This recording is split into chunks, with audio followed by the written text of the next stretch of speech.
नमस्कार, लोकसंदेश न्यूज चॅनलमध्ये आपलं स्वागत आहे। एनआयए प्रमुख सदानंद दातेंकडून बैसनर खोऱ्याचा सलग 3 तास आढावा। दहशतवाद्यांनी वापरलेल्या गोळ्यांच्या पुंगळ्यांची तपासणी वेगाने तपास सुरू।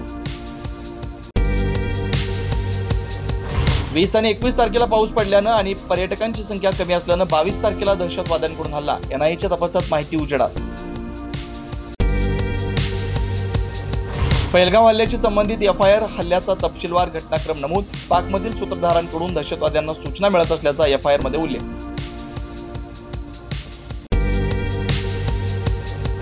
भारतीय वायुदलाकडून आक्रमण होण्याच्या भीतीने पाकिस्तानची पळताभुई। भारतीय सीमांवर पाकिस्तानकडून एअर डिफेन्स सिस्टम तैनात। एनआयएकडून जम्मू काश्मीरमध्ये नेत्यांच्या ठिकाणावर छापेमारी। पहलगाम हल्ल्यातील दहशतवाद्यांसाठी तरुणांचं नेटवर्क बनवण्याची सूत्रांची माहिती। पाकिस्तानच्या राष्ट्रीय सुरक्षा सल्लागारपदी आयएसआय प्रमुखाची नियुक्ती। बिथरलेल्या पाकिस्तानची नसती उठाठेव। पहलगाम दहशतवादी हल्ल्याबाबत अमेरिकेचं भारताला खुलं समर्थन, तर हल्ल्याच्या तपासात पूर्ण सहकार्य करावं पाकिस्तानला आवाहन।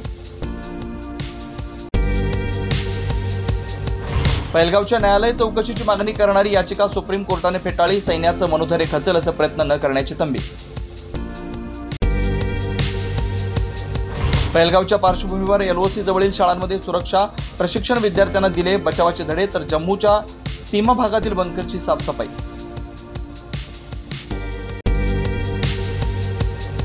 भारतीय कलांचा जगभरात विस्तार करायचा आहे। पहिल्या वर्ल्ड ऑडिओ व्हिज्युअल एंटरटेनमेंट समिटचं उद्घाटन करताना पंतप्रधान मोदींचा निर्धार। वेब समिटसाठी मनोरंजन क्षेत्रातील दिग्गज मंडळी मुंबई। अशाच विशेष घडामोडींसाठी आमच्या YouTube चॅनलला सबस्क्राइब करा, फेसबुक पेजला लाईक करा आणि इन्स्टाला फॉलो करा।